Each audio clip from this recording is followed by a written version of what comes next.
इसके साथ साथ कपड़ों और जूतों की कीमतों में भी बहुत कमी आने वाली है। हमारे स्टार्टअप्स, एमएसएमई, छोटे व्यापारी, कारोबारियों के लिए टैक्स तो कम हुआ ही है, साथ ही कुछ प्रक्रियाओं को भी सरल किया गया है। इससे उनकी सहूलियत और बढ़ेगी। साथियों, नौजवानों को एक और फायदा फिटनेस के सेक्टर में भी होने वाला है। जिम, सैलून, योगा जैसी सर्विसेज पर टैक्स कम किया गया है। यानी हमारा नौजवान फिट भी होगा और हिट भी होगा। और मैं आपको याद दिला दूं, सरकार आपकी फिटनेस के लिए इतना कुछ कर रही है, तो एक बात मैं बार बार कहता हूं, आप तो ऐसे लोग हैं डेली 200 लोगों से बात करते हैं आप लोग। आप लोगों को मेरी बात जरूर बताइए कि मोटापा हमारे देश के लिए बहुत चिंता का विषय है, इसलिए खाने का तेल 10% कम करने से शुरुआत करें। मोहम्मद जी, आप मेरा एम्बेसडर बन जाइए।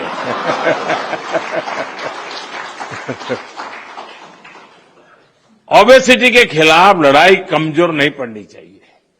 साथियों, अगर जीएसटी में हुए इस रिफॉर्म्स का अगर मैं सार बताऊं तो यही कह सकता हूं कि इससे भारत की शानदार अर्थव्यवस्था में पंचरत्न जुड़े हैं।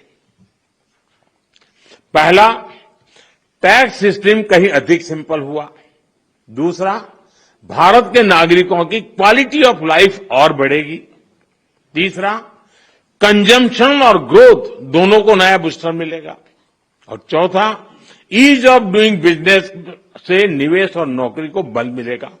और पांचवा, विकसित भारत के लिए कोऑपरेटिव फेडरलिज्म यानी राज्यों और केंद्र की साझेदारी और मजबूत होगी।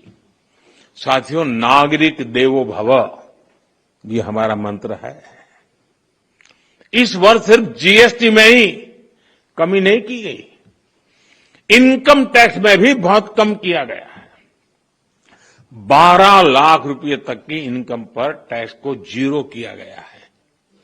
आजकल तो आप आईटीआर फाइल कर रहे हैं, तब इस फैसले का सुखद एहसास और भी अधिक होता है कि नहीं, यानी इनकम में भी बचत और खर्च में भी बचत।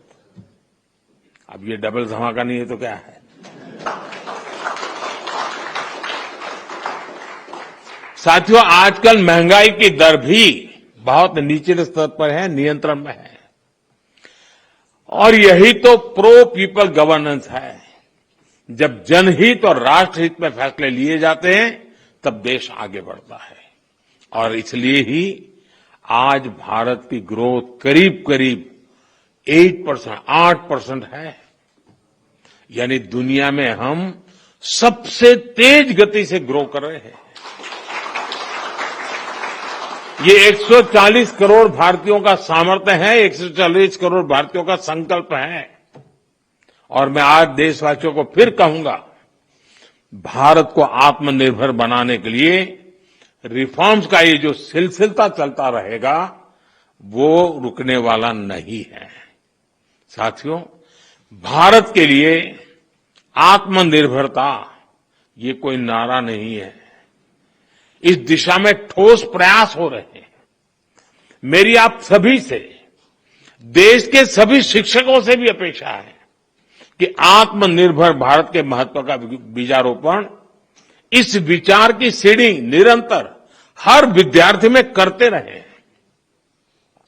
आप ही हैं जो बच्चों को बहुत सरलता से उनकी अपनी भाषा और बोली में भारत के आत्मनिर्भर होने के महत्व को समझा सकते हैं। और आपकी बात वो मानता भी है। आप उन्हें बता सकते हैं कि दूसरों पर निर्भर रहने से देश कभी उतनी तेजी से आगे नहीं बढ़ सकता जितना उसका सामर्थ्य होता है। साथियों, भारत के आज के विद्यार्थियों और आने वाली पीढ़ियों में एक सवाल शुरू से ही प्रचारित और प्रसारित किए जाने की जरूरत है। ये हमारा कर्तव्य है जी। मैं चाहता हूं असेंबली में भी इसकी चर्चा हो। कभी कभी तो एक प्रयोग करके देखिए आप। कभी हमें पता ही नहीं होता है कि हमारे घर में विदेशी चीजें कैसे घुस गई है, पता ही नहीं है। इरादा नहीं है कि मुझे विदेशी चाहिए, नहीं, पता ही नहीं है। बच्चे परिवार में बैठ करके एक सूची बनाएं कि सुबह उठने से दूसरे दिन सुबह तक उपयोग में आने वाली कितनी चीजें विदेशी हैं, उसे पता ही नहीं है। हेयरपिन भी विदेशी आ गई है, कंघा भी विदेशी आ गया है, पता ही नहीं उसको। जागरूकता आएगी तो कहेगा अरे यार भाई, मेरे देश को क्या मिलेगा। और इसलिए मैं मानता हूं कि आप पूरी नई पीढ़ी को आंदोलित कर सकते हैं। जो काम महात्मा गांधी जी ने किसी समय हमारे लिए छोड़ा है, अब पूरा करने का सौभाग्य हमें मिला है और मैं चाहता हूं कि हम लोगों ने करना चाहिए। और मैं बच्चों के सामने हमेशा एक बात उनको प्रेरित करते हुए कहता रहूं, मैं ऐसा क्या करूं जिससे मेरे देश की किसी न किसी आवश्यकता की पूर्ति हो। ये चीज है मेरे देश में नहीं है, नहीं मैं करूंगा, मैं कोशिश करूंगा, मैं मेरे देश में लाऊंगा। अब आप कल्पना कीजिए, हमारे देश में आज भी 1 लाख करोड़ रुपया का खाने का तेल बाहर से लाना पड़ता है। खाने का तेल। हम कृषि प्रधान देश हैं। या तो हमारी लाइफस्टाइल, या हमारी आवश्यकताएं, या हमारी मजबूरियां, तो ऐसी बहुत सी चीजें हैं। देश को आत्मनिर्भर बनाना ही पड़ेगा। अब 1 लाख करोड़ रुपया बाहर जाता है, वो यहीं रहता तो कितने स्कूल के बिल्डिंग बन जाते, कितने बच्चों की जिंदगी बन जाती। और इसलिए आत्मनिर्भर भारत की बात को हमने अपना जीवन मंत्र बनाना पड़ेगा और हमने नई पीढ़ी को उसके लिए प्रेरित करना पड़ेगा। और देश की आवश्यकता के साथ खुद को जोड़ना चाहिए, ये बहुत जरूरी है। ये देश ही है जो हमें कहां से कहां पहुंचाता है। ये देश ही है जो हमें इतना कुछ देता है। इसलिए हम देश को क्या दे सकते हैं, देश की किस जरूरत को पूरा कर सकते हैं, ये हर विद्यार्थी के मन में, हमारी नई पीढ़ी के मन में जरूर रहना चाहिए। साथियों, आज भारत के स्टूडेंट्स में इनोवेशन के प्रति, साइंस और टेक्नोलॉजी के प्रति नया रुझान पैदा हुआ है। इसमें बहुत बड़ी भूमिका चंद्रयान की सफलता ने निभाई है। चंद्रयान ने देश के बच्चों को साइंटिस्ट बनने के लिए, इनोवेटर बनने के लिए प्रेरित किया। अभी हमने हाल ही में देखा, स्पेस मिशन से लौटे ग्रुप कैप्टन शुभांशु शुक्ला जब अपने स्कूल पहुंचे तो कैसे पूरा वातावरण बदल चुका। शुभांशु की इस उपलब्धि में उनके शिक्षकों का योगदान जरूर रहता है, तभी तो होता है। यानी शिक्षक नौजवानों को सिर्फ पढ़ाते ही नहीं है, उन्हें गढ़ते हैं, एक दिशा दिखाते हैं। साथियों, आपके इस प्रयास को अब अटल इनोवेशन मिशन और अटल टिंकरिंग लैब से भी मदद मिल रही है। अब तक देश में 10,000 अटल टिंकरिंग लैब बन चुकी हैं। देश ने 50,000 नई अटल टिंकरिंग लैब्स को बनाने का निर्णय लिया है। इस पर भी तेजी से काम चल रहा है। इन लैब्स में भारत के नौजवान पीढ़ी को इनोवेशन का हर मौका मिले, ये आप सभी शिक्षकों के प्रयासों से ही होने वाला है। साथियों, एक तरफ हमारी सरकार इनोवेशन पर युवाओं को डिजिटल एम्पावर करने पर बल दे रही है, दूसरी तरफ डिजिटल दुनिया के जो दुष्प्रभाव है उनसे भी हमारी नई पीढ़ी को, हमारे स्कूल के बच्चों को, हमारे स्टूडेंट्स को, हमारे परिवार के बच्चों को, हमें उनको बचाना होगा। उनकी हेल्थ और प्रोडक्टिविटी बढ़ाने पर भी बल देना ये हम सबका सामूहिक कर्तव्य है। आपने अभी देखा होगा कि अभी पार्लियामेंट का जब सत्र चल रहा था तो हमने ऑनलाइन गेमिंग से जुड़ा एक कानून बनाया है। अब ये सब शिक्षकों को पता होना चाहिए।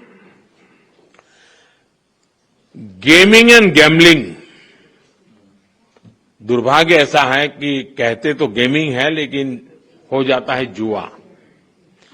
और इसलिए सरकार ने, और बहुत बड़ा निर्णय है ये, बड़ी बड़ी ताकतें वो कभी नहीं चाहती थी कि ऐसा कानून आए और देश में गैम्बलिंग पर प्रतिबंध आ जाए। लेकिन आज एक ऐसी सरकार है जिसमें पॉलिटिकल विल है और जिसके दिल में देश के उज्जवल भविष्य की चिंता है, बच्चों के भविष्य की चिंता है। और इसलिए हमने ऐसे किसी भी दबाव की परवाह किए बिना, किसको क्या लगेगा, किसको क्या नहीं लगेगा, इसकी परवाह किए बिना गेमिंग के संबंध में, ऑनलाइन गेम्स के संबंध में कानून लाए हैं। ऐसे अनेक ऑनलाइन गेम्स थे जिनसे हमारे स्टूडेंट्स प्रभावित हो रहे थे। पैसों के खेल चलते थे, ज्यादा कमाने के इरादे से लोग पैसे डालते थे। कुछ जगह से तो मुझे रिपोर्ट मिलते थी, परिवार में महिलाएं, मोबाइल फोन तो सबके पास है, वो भी दिन में सब लोग घर से चले गए, फिर क्या करे, तो वो भी खेल लेती थी। आत्महत्या की घटनाएं मिलती थी, कर्जदार बन जाते थे, यानी बहुत बड़ा, यानी परिवारों के परिवार तबाह हो गए, आर्थिक नुकसान हो रहा था। और ये बीमारी ऐसी है कि नशे की तरह लत लग जाती है। ये गेम्स ऐसी चीजें होती है और पैसे लूटने वाले तो आपको टैप कर ही लेते, फंसा देते हैं। और ऐसा कंटेंट भी बढ़िया बढ़िया लाते हैं कि कोई भी फंस जाता है उसमें, और सब परिवारों के लिए चिंता का विषय बन गया था। और इसलिए मैं कहता हूं कि ये जो कानून बना है वो कानून अपनी जगह पे है, लेकिन बच्चों को जागरूक करना ये बहुत आवश्यक है। लेकिन माता पिता शिकायत कर सकते हैं, परिस्थिति सुधार नहीं सकते क्योंकि तनाव का वातावरण बन जाता है, लेकिन टीचर उसमें बहुत बड़ा रोल कर सकता है। हमने कानून तो बना दिया है और पहली बार हमने तय भी किया है कि बच्चों के सामने इस तरह का हानिकारक कंटेंट नहीं आएगा। मैं आप सभी टीचर से भी आग्रह करूंगा कि इसको लेकर अपने विद्यार्थियों में जागरूकता जरूर पैदा करें। लेकिन इसमें दो विषय हैं। गेमिंग वो बुरा नहीं है, गैम्बलिंग बुरा है, जिसमें पैसे नहीं है। और आपको तो मालूम होगा अब ओलंपिक में भी इस प्रकार के गेमिंग को एक खेल के रूप में स्वीकृति मिली है। तो वो टैलेंट का विकास होना, स्किल का विकास होना, उसमें जिनकी महारत है उसकी ट्रेनिंग होना अलग चीज है। लेकिन ये नशा हो जाए, लत लग जाए और बच्चों की जिंदगी बर्बाद हो जाए, ये स्थिति देश के लिए बहुत चिंता का विषय है। साथियों, हमारी सरकार का प्रयास है कि हमारे नौजवान गेमिंग के सेक्टर में ग्लोबली अपनी प्रेजेंस बढ़ाएं। भारत में भी जो क्रिएटिव वर्क करने वाले थे, जो अपने कथा वार्ताएं उसके आधार पर बहुत सारी गेम्स बन सकती है नई। हम गेमिंग के मार्केट को दुनिया में कब्जा कर सकते हैं। भारत में भी अनेक ऐसे प्राचीन खेल हैं, ऐसे कंटेंट हैं जो ऑनलाइन गेमिंग की दुनिया में धूम मचा रखे रहते हैं। आज ऑलरेडी कर रहे हैं, हम और ज्यादा कर सकते हैं। कई स्टार्टअप इस दिशा में शानदार काम भी कर रहे हैं। अपने स्कूलों और कॉलेजों में भी आप इसे लेकर स्टूडेंट को हर जानकारी देंगे तो मैं समझता हूं कि उनको एक अच्छा कैरियर ऑप्शन भी मिलेगा। साथियों, मैंने लाल किले से, अभी आपने मुझे एक सवाल पूछा था, मैं इसकी बात चर्चा कर लेता हूं। लाल किले से मैंने वोकल फॉर लोकल, स्वदेशी अपनाने का बड़ा आग्रह किया, आह्वान किया है। स्वदेशी यानी जो कुछ भी हमारे देश में पैदा होता है, जो हमारे देश में बनता है, वो चीजें जिसमें मेरे देशवासियों के पसीने की महक है, वो चीजें जो मेरे देश की मिट्टी की सुगंध जिसमें है, वो मेरे लिए स्वदेशी है। और इसलिए और इसके प्रति हमारा गौरव होना चाहिए। हर घर पर बच्चों को कहना चाहिए, घर पर एक बोर्ड लगाओ, जैसे हर घर तिरंगा है ना, हर घर स्वदेशी, घर घर स्वदेशी। और उसी पर हर दुकानदार अपने यहां बोर्ड लगाए कि गर्व से कहो ये स्वदेशी है। हमें गर्व होना चाहिए, भाई ये मेरे देश का है, मेरे देश में बनता है, ये गर्व होना चाहिए, ये वातावरण बनाना चाहिए। और लोकल के लिए वोकल होने के इस अभियान में टीचर्स बहुत बड़ी भूमिका कर सकते हैं। हमारे बच्चों को स्कूल ये प्रोजेक्ट्स और गतिविधियों में मेक इन इंडिया वस्तुओं की पहचान करा सकते हैं। खेल खेल में आप सिखा सकते हैं। एक असाइनमेंट हो सकती जिसमें घर में जितनी भी वस्तुएं हैं कितनी स्वदेशी, मैंने जैसे कहा उसका एक लिस्ट बनाए, जरा दूसरे दिन दिखाए लेकर के आए और चलो भाई इस महीने इतनी कम करेंगे, इस महीने इतनी कम करेंगे। धीरे धीरे पूरा परिवार स्वदेशी हो जाएगा। मैं तो चाहूंगा स्कूल में से मान लीजिए 10 क्लास है हमारे यहां, हर क्लास सुबह एक आधा घंटा हाथ प्ले कार्ड लेकर के गांव में जुलूस निकाले, स्वदेशी अपनाओ। दूसरे दिन दूसरा क्लास, तीसरे दिन तीसरा क्लास, तो लगातार गांव में वातावरण बना रहेगा स्वदेशी स्वदेशी स्वदेशी। मैं मानता हूं देश की आर्थिक ताकत बहुत बढ़ सकती है जी। हर व्यक्ति छोटा सा भी काम कर ले, हम जो सपना लेकर के चले 2047 में देश को विकसित भारत बनाने का, और किसको नहीं लगेगा जी देश विकसित न हो, ऐसा कौन चाहेगा? कोई नहीं चाहेगा। लेकिन हमें कोशिश कहीं से करनी पड़ेगी, हमें शुरू करना पड़ेगा। साथियों, हम स्कूलों में अलग अलग तरह के उत्सव भी बनाएं, उस उत्सव में भी स्वदेशी की बात ला सकते हैं। हमने देखना चाहिए कि इनमें हम क्या भारतीय उत्पादों को साज सज्जा के लिए उपयोग में लाते हैं। आर्ट क्राफ्ट, आज में स्वदेशी सामग्री का इस्तेमाल एक वातावरण बन जाना चाहिए। ये बच्चों में बचपन से स्वदेशी की भावना बढ़ाएगा।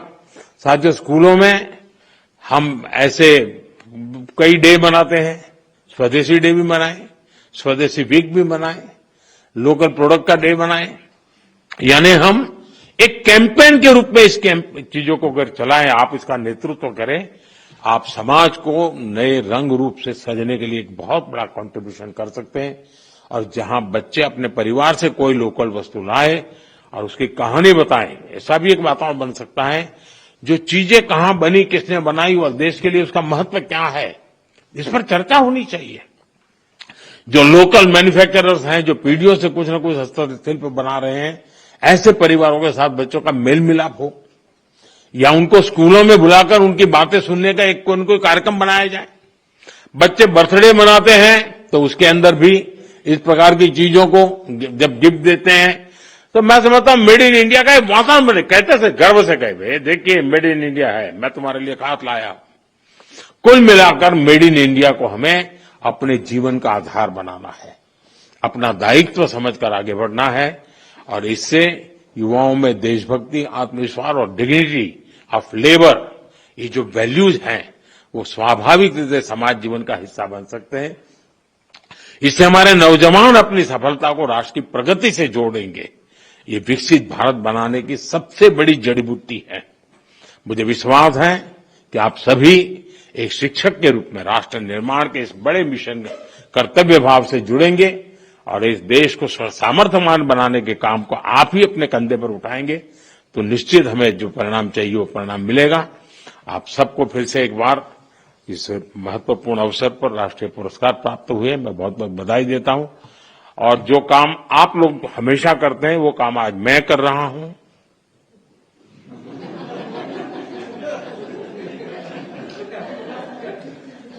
आप लोग काम करते हैं होमवर्क देने का, तो आज होमवर्क मैंने दिया है। मुझे पूरा विश्वास है कि आप उसको पूरा करेंगे। बहुत बहुत धन्यवाद।